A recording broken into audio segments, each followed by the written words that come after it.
So this video is mainly about linear estimation, a topic we just learned. And we're going to do two problems. One, y equals x plus n. It's a problem that we've done in class, and another problem that's over on the other board that I've done. So now, what is y equals x plus n?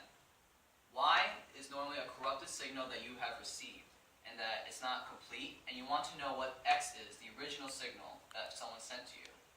It's been corrupted by n, which is a sort of noise that we want to eliminate. So now, to find the best linear estimation, we need to find the h coefficient matrix, and we need to find the minimum error. To find the h, we need to use this formula, rxy times rxyy, ryy inverse. Now, rxy is just the expected value of x times y conjugate. And what is y conjugate? Y conjugate is just x conjugate plus n conjugate, just written in here. Now, if we do some distribution law, we get e to the x conjugate plus e to the x n conjugate. However, this value turns to 0 because there's no correlation between the original signal and the noise. So this becomes 0, and the expected value of this is just the variance, which is sigma x squared. Now let's find ryy inverse. To find that, we need to find what ryy is, which is just the expected value of y times y conjugate, and then y, which is x plus n, and y conjugate, which is just x conjugate plus n conjugate. Now, if we do some FOIL, we get this equation. And again, this part and this part turn to 0 because there's no correlation between x and n. And expected value of x conjugate is just the variance, and expected value of n conjugate is just the variance of the noise. So now this is our ryy equation. And since it's only just one term, the ryy inverse would just be 1 over it. Now, we need to still find what h is. So h is just this value, which we found for rxy, times this value for ryy inverse, which is just this. Now, we need to find the minimum error as well, which is just this. And using this formula, if we notice that this part is just the same as h.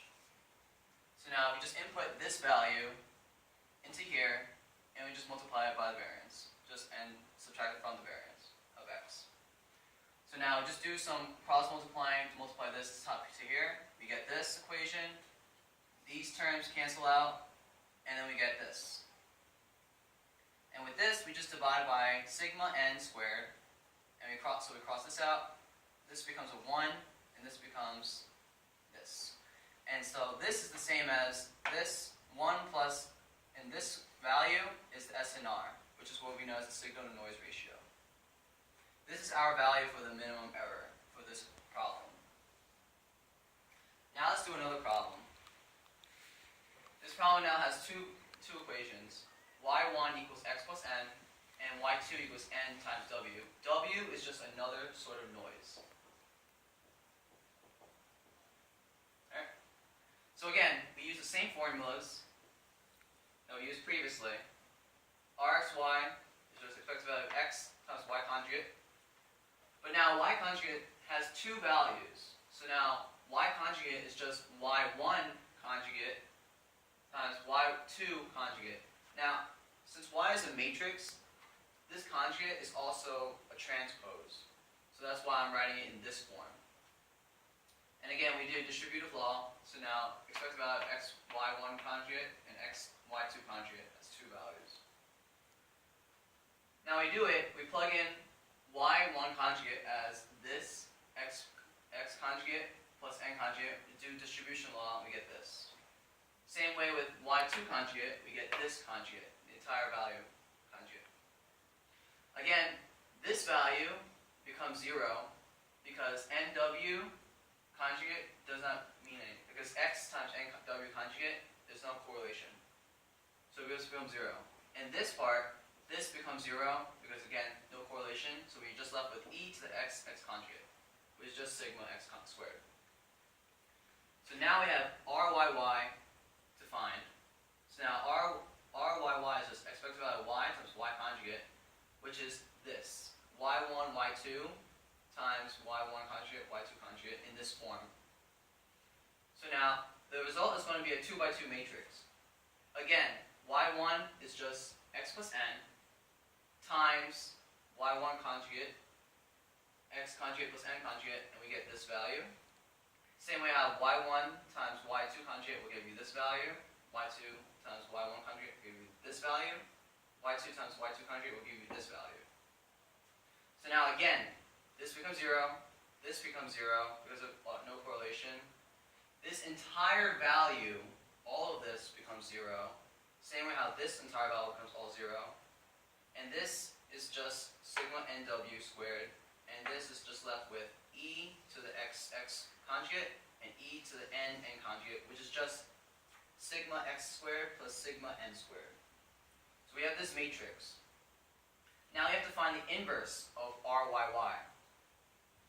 To find that, we take the determinant. The determinant is just this value times this value minus the multiplication of this times this. Now, since for our example it's very simple, the determinant is just this times this, and then just 1 over it. So we have this value.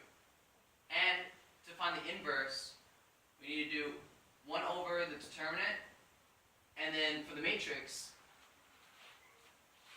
our example is pretty simple.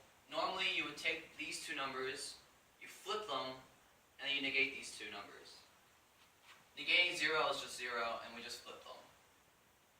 So now, to find h, it's just rxy times ryy inverse. So this times this.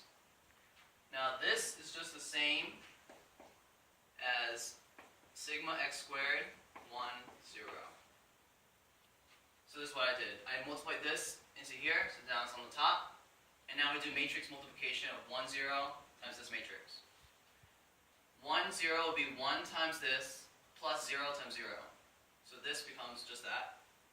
And 1 times 0, 0 times this is just 0. And we keep the same constant. So now this is our h, this value. And now we want to find the minimum error, sigma squared.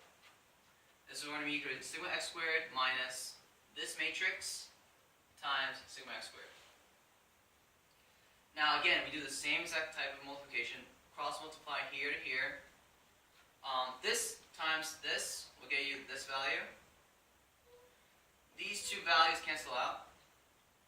And this, we just multiply it to here, so that we can have, again, the same thing as what we had previously. These two cancel out again. Now I follow this arrow.